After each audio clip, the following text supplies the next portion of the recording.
एक नई वीडियो के साथ आज मैं फिर हाजिर हूं, आपका होस्ट दोस्त विक्रांत जोशी आपका स्वागत करता हूं मेरे रिव्यू मास्टर में। यदि आपने इस चैनल को सब्सक्राइब नहीं किया हुआ है तो अभी कर लीजिए और बेल आइकन को भी प्रेस कर दीजिए। यदि आप मुझे सोशल मीडिया पर फॉलो करना चाहते हैं, लिंक डिस्क्रिप्शन में मिल जाएगा और स्क्रीन पर भी मिल जाएगा। अपनी सबसे पहली खबर की बात करेंगे तो वो सुपर सुखोई की तरफ से निकलकर सामने आ रही है। सुपर सुखोई आप जानते हैं कि Su-30 MKI जो कि सुखोई बनाती है उसका ही एक अपग्रेडेड वर्जन होने वाला है और हम बहुत दिनों से इसका नाम सुन रहे हैं। सुपर सुखोई भारत की तरफ से दिया हुआ उसको नाम है जो कि हमारे Su-30 एयरक्राफ्ट को एक बेहतर एयरक्राफ्ट बना देगा और Su-35 के लेवल का एयरक्राफ्ट बना देगा। पर अब इसमें कुछ चेंजेस निकलकर सामने आ रही हैं। अभी ये डिसाइड नहीं हुआ है कि इस एयरक्राफ्ट में क्या क्या चीज़ों में चेंजेस किए जाएंगे या अपग्रेडेशन किए जाएंगे, पर रशियन से बात चल रही है कि इसका अपग्रेड करना है। उन्होंने जो प्रपोजल सामने रखा है उस पर भी बात चल रही है और 6 महीने से 9 महीने का समय लगेगा HAL के साथ मिलके इस चीज़ को फाइनल करने में कि किन किन चीज़ों का अपग्रेडेशन करना है और उसको किस किस प्रकार से अपग्रेडेशन करना है। आपको पता है कि Su-30 MKI में केवल रशियन चीज़ें ही नहीं लगी हुई हैं, इसमें इजरायली और फ्रांस के सामान भी लगे हुए हैं। अगर हम एवियोनिक्स की बात करें तो पूरी तरह से हम रशियन से डिपेंडेंट नहीं हो सकते हैं कि इसका अपग्रेडेशन वो करेंगे। जो बाहर के सामान लगे हुए हैं जैसे कि रडार, अब ये माना जा रहा है कि ऐसा रडार का इस्तेमाल किया जा सकता है और वो कौन सा रडार होगा? उत्तम रडार, जिसका हम अभी तक तेजस में इस्तेमाल कर रहे थे, ट्रायल वर्जन में कर रहे हैं। अभी जो प्रोडक्शन में गया हुआ उसमें नहीं किया जा रहा है, ट्रायल वर्जन में किया जा रहा था और ये माना जा रहा था कि इसको Su-30 के लिए बिल्कुल तैयार किया जा सकता है। इसमें केवल और केवल उसकी एंटीना कंपोनेंट्स को बड़ा करना पड़ेगा, साइज बड़ा करना पड़ेगा और ये Su-30 MKI में आसानी से लग सकेगा। सोर्स ये बता रहे हैं कि इसका ही इस्तेमाल इसमें किया जा सकता है। इसके अलावा एवियोनिक्स पर भी देसी चीज़ों का इस्तेमाल किया जा सकता है। इलेक्ट्रॉनिक सूट्स की अगर बात करें वह भी देसी इस्तेमाल किया जा सकता है। बहुत सी देसी चीज़ें इसमें इस्तेमाल की जा सकती हैं। वो चीज़ें जो रशिया से हम नहीं लेते हैं उनमें देसी वेरिएंट या देसी ऑप्शंस भारत देखेगा। इसमें यह भी कहा जा रहा था कि रशिया का जो इसमें इंजन लगा हुआ है AL-31 उसको चेंज करके AL-41 कर दिया जाएगा जो कि Su-30 MKI में लगा हुआ है और उसका रशिया का एक उन्नत इंजन ये है और ज़्यादा बेहतर इंजन भी है। पर यहाँ पर जो जानकार हैं वो ये कह रहे हैं कि जो HAL के पास फैसिलिटी है, इसकी रिपेयरिंग फैसिलिटी है, ओवरहॉलिंग फैसिलिटी है AL-31 की, तो AL-31 को 41 में कन्वर्ट करने के लिए पहले तो भारत को बहुत ज़्यादा इन्वेस्ट करना पड़ेगा क्योंकि सारे के सारे इंजन चेंज करने पड़ेंगे, कुछ 272 एयरक्राफ्ट्स के। अगर ये पैसे लगा भी दिए जाएं तो जो रिपेयरिंग फैसिलिटी बनाई गई है उसको चेंज करना पड़ेगा। मतलब एक बार रिपेयरिंग फैसिलिटी में अब इतना खर्च कर चुके हैं और अब इंजन चेंज कर दें और उसके बाद फिर फैसिलिटी को भी चेंज करें, तो ये कोई अच्छा सौदा नहीं लगता है जानकारों के मुताबिक। इसलिए हो सकता है कि इंजन को चेंजेस ना किया जाए, केवल इसमें रडार, एवियोनिक्स, वॉरफेयर सूट इत्यादि चीज़ों को ही चेंज किया जाएगा।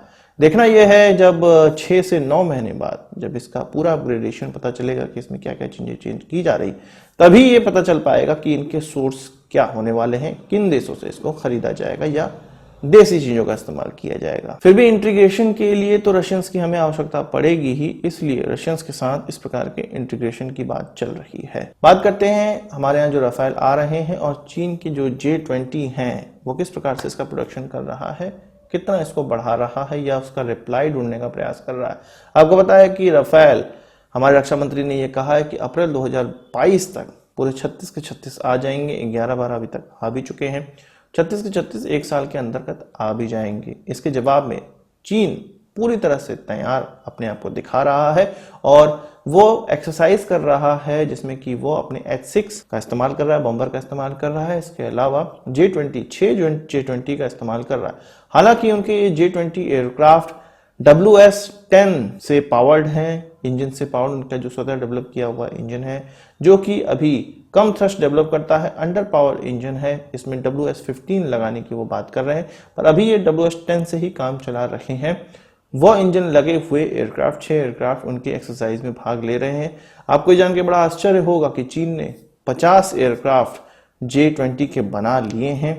आप सोचिए, वो भले ही so called 5th generation aircraft है, पर उनकी प्रोडक्शन स्पीड देखिए 50 तक वो अभी तक बना चुके हैं और अलग अलग अपने कमांड में उनका इस्तेमाल कर रहे हैं जहां जैसी जरूरत पड़ रही है।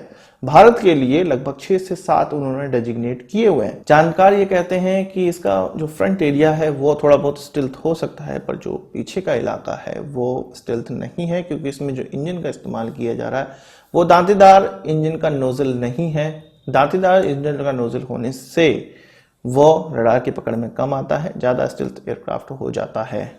इसीलिए चीन इसको दांतेदार बनाने का प्रयास कर रहा है, जिस प्रकार से F-22 रैप्टर में भी हम लोग देखते हैं। बात भारत और चीन की चली है तो जो चीन का बॉर्डर है, यानी कि जो हमारा ईस्टर्न बॉर्डर है, चीन से लगने वाला पूरा जो बॉर्डर है, उस पर अब ये कहा जा रहा है, भारत की तरफ से ये कहा जा रहा है कि सर्विलांस रखने के लिए ज़्यादा से ज़्यादा ड्रोन खरीदे जाएंगे, ज़्यादा से ज़्यादा यूएवी का इस्तेमाल किया जाएगा। हम सैटेलाइट पे निर्भर नहीं रह सकते, क्योंकि इसकी जो जानकारी है वो थोड़ी लेट आती है।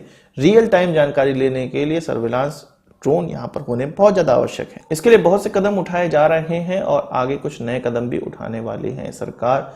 इसके बारे में यहाँ बात कर लेते हैं। पहले जो पिछला कदम उठाया गया था उसमें 140 करोड़ रुपए की डील में स्विच ड्रोन, जो कि छोटे ड्रोन होने वाले हैं, हर बटालियन को ये दिए जाएंगे। इस प्रकार के ड्रोन खरीदने की बात की गई थी इंडियन कंपनी से। अब ये बात कही जा रही है कि लीज पर हम हेरॉन ड्रोन और प्राप्त कर सकते हैं इजराइल से। 3 से 4 संख्या में ये हेरॉन ड्रोन प्राप्त किए जा रहे हैं। इसके अलावा हेरॉप, जो कि कामेकाजी ड्रोन है, यानी कि सुसाइडल ड्रोन है, वो भी और संख्या में खरीदा जा रहा है। कामेकाजी ड्रोन की अगर बात चली है तो यहाँ पर यूक्रेन से भी हमारा जो संयोग है अब वो हो रहा है। 4 ऐसे कॉन्ट्रैक्ट पर साइन हुआ है एरो इंडिया 2021 में, जिसमें कि $70 मिलियन तक खर्च होंगे भारत के।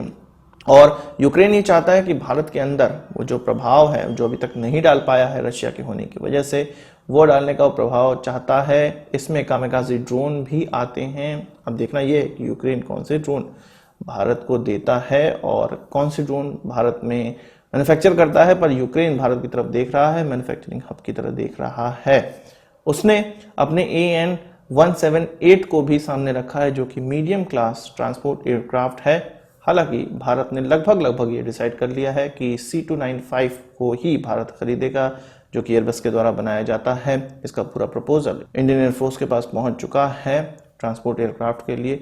मुझे कम ही लगता है कि यूक्रेन के इस एयरक्राफ्ट को चुना जाएगा, पर यूक्रेन एक जो रशिया का अगर ऑप्शन हमें ढूंढना है तो यूक्रेन में ही हो सकता है, क्योंकि जब सोवियत संघ विघटित हुआ तो बहुत सी टेक्नोलॉजीज, हथियारों की टेक्नोलॉजी यूक्रेन गई, क्योंकि वहां पर वो कंपनियां थी, जिसमें से एक अंतनोव कंपनी भी है, जिसके हम AN-32 एयरक्राफ्ट इस्तेमाल कर रहे हैं, तो वो भी गई। तो इसलिए यूक्रेन के पास भी ऐसी डिफेंस की बहुत सी टेक्नोलॉजी है जो कि भारत के काम आ सकती है। भारत और चीन से जुड़ी एक और खबर पे बात कर लेते हैं। हमारे भूतपूर्व जनरल VK सिंह, उनका यह कहना था कि यदि चीन ने अगर 10 बार ट्रांस एग्रेशन किया है, भारत में घुसपैठ की है, तो भारत ने लगभग 50 बार भूतकाल में, पास्ट में इस प्रकार के ट्रांस एग्रेशन किए होंगे या किए हैं। उन्होंने कहा कि LAC क्योंकि डिमांड नहीं है, इसलिए इस प्रकार की चीजें दोनों ही देशों की तरफ से होती है।